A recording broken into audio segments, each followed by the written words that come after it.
Senhor presidente, eu ouço aqui vozes que dão conta que o governo quer aumentar a carga tributária com a reforma tributária. Vozes provenientes de algum lugar que não do bom senso.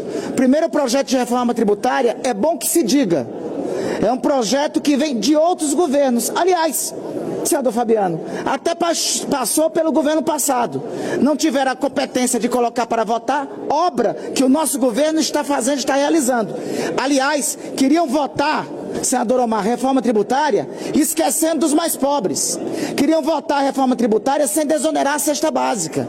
A reforma tributária que nós estamos encaminhando e vai ser votado aqui é uma reforma tributária em que os mais pobres serão valorizados e não penalizados. A diferença da votação desse PL do CAF, a diferença dos nossos governos, é sob a perspectiva de qual é o rigor fiscal que quer se aplicar aqui em nosso país. No tempo passado, senador Everton, no triste tempo passado, o rigor fiscal era vocacionado aos mais pobres. Era cortando dinheiro da educação, era cortando dinheiro da saúde, era cortando dinheiro dos programas sociais como Bolsa Família, era não garantindo o reajuste dos servidores públicos, era não fazendo a recuperação real do salário mínimo. A diferença é que o nosso governo, por mandamento do presidente Lula, tem um comando que diz claramente o seguinte: se governa, reconstrói o país quando se coloca o rico no imposto e o pobre no orçamento. É o que estamos fazendo desde o começo deste governo, é o que estamos fazendo, fizemos na última segunda-feira, sancionando o reajuste real do salário mínimo, sancionando a correção da tabela do imposto de renda e encaminhando para cá duas medidas, uma de taxação dos offshores e outra taxação dos fundos exclusivos. A soma desses fundos totaliza mais de R$1 trilhão que desde a independência do país nunca era tributado. Esses que nunca pagaram, eu acho que é chegado o momento de pagar para dar sua contribuição à reconstrução. A diferença deste projeto do CAF é que nós queremos colocar para pagar tributos, queremos resolver o sistema tributário brasileiro pagando tributos aqueles que historicamente sonegam, aqueles que historicamente não pagaram. Não é. Eu sei que a turma do fake news está acostumada à mentira desde o passado.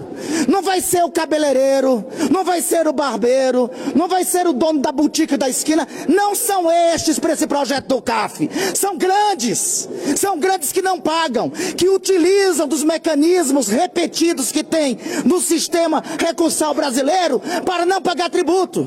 Aí, na hora do esforço fiscal, falam do esforço fiscal. O governo não pode gastar.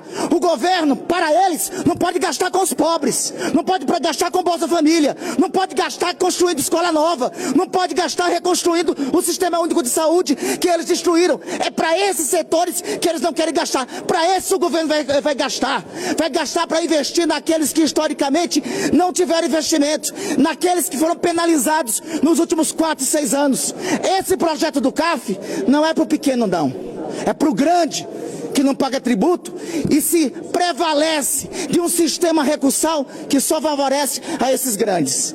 MP dos mais ricos de offshore, de onshore, de fundo exclusivo, é para 2.000 famílias, senador veneziano, que nunca pagaram tributo na história brasileira e que está na hora de começar a pagar.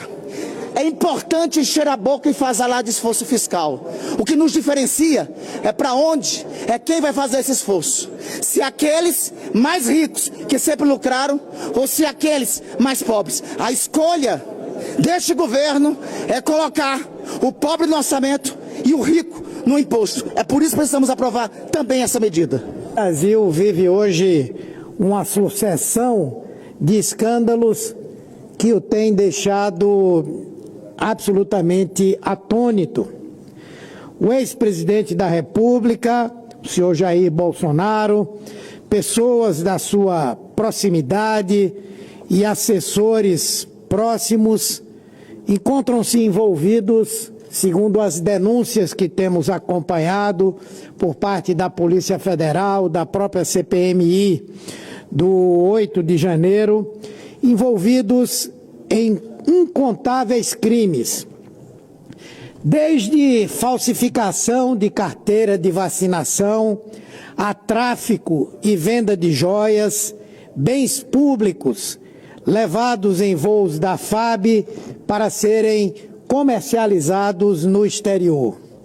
Então, assessores do Planalto, que recebiam salário de R$ 4.000, chegaram a movimentar 11 milhões de reais em suas contas.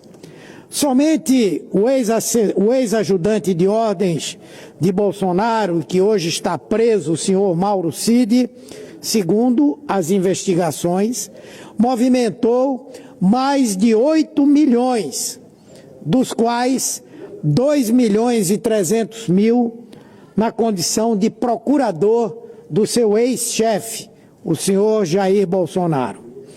O advogado Frederico Wassef, o chamado anjo da família Bolsonaro, recomprou um relógio Rolex nos Estados Unidos, Rolex esse que foi desviado pela bagatela de $49 mil.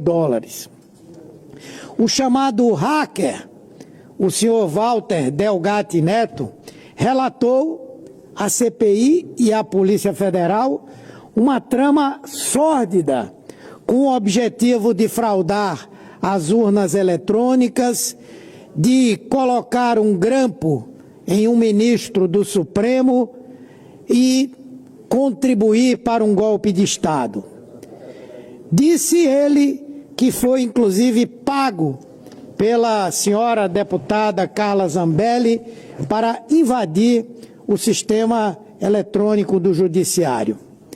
Disse aqui à CPI que foi ao Ministério da Defesa e ao Alvorada, onde se encontrou com o ex-presidente Bolsonaro e que este admitiu, aliás, ele admitiu, não nesse momento, mas admitiu ter ordenado a apoiadores econômico-financeiros do golpe que disseminassem fake news sobre o sistema eleitoral e o STF. O elo se fecha. Tráfico e venda de bens públicos, dinheiro sem origem declarada, movimentações financeiras atípicas se ligam à articulação para atacar a democracia e derrubar o Estado de Direito. Enquanto articulavam a venda de joias para seu interesse próprio, o ex-presidente e seus auxiliares tramavam a própria ditadura. A Polícia Federal considera tudo isso como trabalho de uma organização criminosa, em que delinquentes que tramavam golpe de Estado eram os mesmos que dilapidavam o patrimônio da União para irrigar as contas de uma família com dinheiro público. A cada crime de que se tem conhecimento, a nação fica estarrecida. Os episódios da trama para a derrubada da democracia, aliados a eventos, eu diria, de gatunagem, mostram o nível da organização criminosa a que o Brasil estava exposto. Negócios de milicianos finos, cujas vísceras vêm à tona, especialmente após as delações de figuras como Mauro Cid.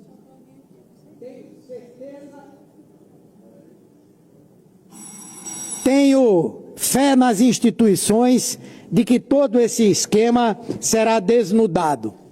E espero ver os responsáveis julgados e condenados na forma da mesma Constituição que tentaram rasgar. Especialmente o comandante principal dessa organização, o que dava ordens, que urdiu todo esse esquema e que, ao fim e ao cabo, era o beneficiário final da supressão do regime democrático para que pudesse governar como o tirano que sempre foi. Não há outro caminho para essas pessoas senão dentro das 4 linhas da Constituição. Espero que seja esse o destino final de todas elas, o peso da lei. Muito obrigado, senhor presidente.